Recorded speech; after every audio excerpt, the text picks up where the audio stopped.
కేటీఆర్ కంటే ముందు కవిత సీఎం అంటూ మన రేవంత్ రెడ్డి కామెంట్ చేసిన దాన్ని బ్యాన్ రైటంగా తీసుకోవడం జరిగింది. అయితే నిన్న సోషల్ మీడియాలో కూడా బాగా ట్రెండ్ జరిగింది. ఇది కేటీఆర్ కంటే ముందు కవిత సీఎం అని ముఖ్యమంత్రి రేవంత్ రెడ్డి చేసిన వ్యాఖ్యలు వైరల్గా మారాయి.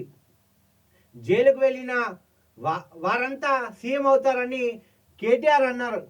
ఈ లెక్కన కవిత ముందుగా జైలుకు వెళ్ళిందన్న ఆమెనే ముందుగా సీఎం అవుతారని, ఈ సెంటిమెంట్ కారణంగా కూడా కేటీఆర్కు సీఎం అయ్యే అవకాశం లేదని ఆ ఛాన్స్ను కవిత కొట్టేసిందని సెటర్లు వేశారు. అయితే మనం చూస్తూ ఉన్నాం, ఏదైతే జైలుకు అయితే వెళ్ళొచ్చిన ప్రతి ఒక్కరు సీఎం కావడం మనం చూసాం.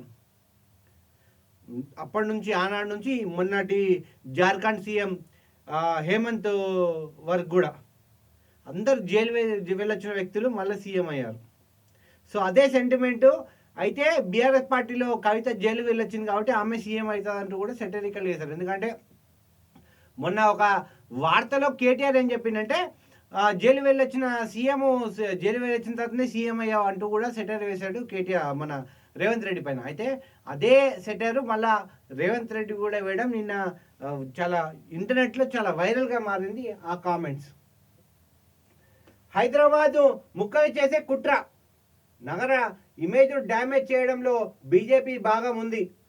కాంగ్రెస్ ప్రభుత్వంలో ఏ వర్గం సంతోషంగా లేదు. BRS party working president KTR దీక్షా దివాస్ను విజయవంతం చేయాలని శ్రేణులకు నిర్దేశం చేసిన కేటీఆర్ ఈ నెల 29న 10,000 మందితో తెలంగాణ భవన్కు దీక్షా దివాన్ భారీ ర్యాలీ, ఒక్కొక్క నియోజకవర్గం నుంచి 2,000 మంది వరకు శ్రేణులు పాల్గొనే అవకాశం.